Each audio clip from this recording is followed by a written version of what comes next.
Greetings to all of you in our digital world. My name is Brian Steele, and I have the privilege of being the pastor at St. Paul United Methodist Church in Bloomfield Hills and Hazel Park United Methodist Church. I'm grateful you are here for another one of our 5-minute messages.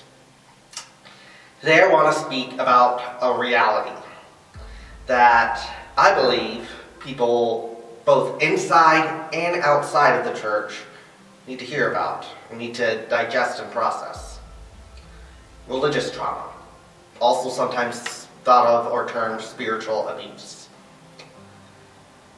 So why in the world is a religious and spiritual professional like me talking about these things? Because we need to acknowledge the real suffering people have experienced at the church.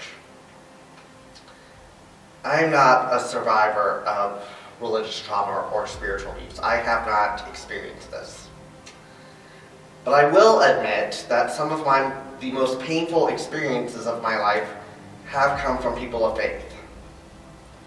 Now, some of the most loving and amazing experiences have also come from people of faith. But the reality is, people really across the world have used their religious faith to harm other people. Telling abuse victims they need to stay with their partner. Telling people they're going to hell because of this or that, especially when it comes to sexual orientation or gender identity. Or just telling people the whole point of religion is just so that you don't go to hell. Telling people not to ask this question or that question here. Saying somebody is sinning because they struggle with their mental health. Saying they just need to believe more and have faith and everything's going to get better that way. Telling people they need to hate themselves. Spiritual abuse, religious trauma, is when we use religion as a tool of power over people. A tool of power over people. This is a tool where we pervert Christ's love, where we have this amazing thing and we manipulate it into a tool that produces shame in people. And at least for me, my understanding of the Christian faith is that things don't get better. We can't heal unless we acknowledge the sin. So those of us in the church, we have to, and what the word I'm going to say is a very churchy word, and even I want to admit that this term has been used to lead to religious trauma and spiritual abuse in a way, but the way I'm going to use it is the way Jesus used the term in terms of correcting religious people. This term is repent.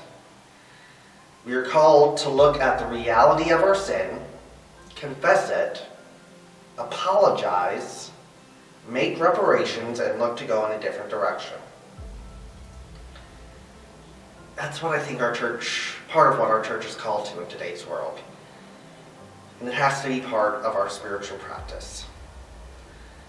Acknowledging this doesn't mean we can't see the other positive and life-giving aspects of what the church does.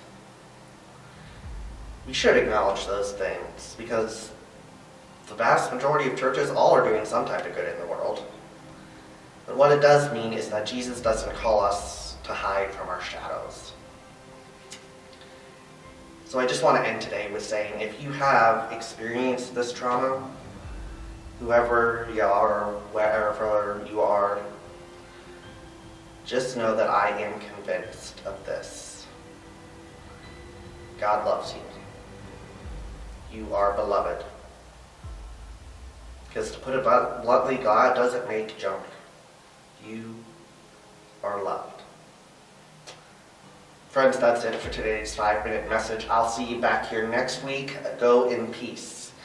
God loves you no matter who you are, or where you're coming from, or what your situation is, and there's nothing you can do about it. See you next time.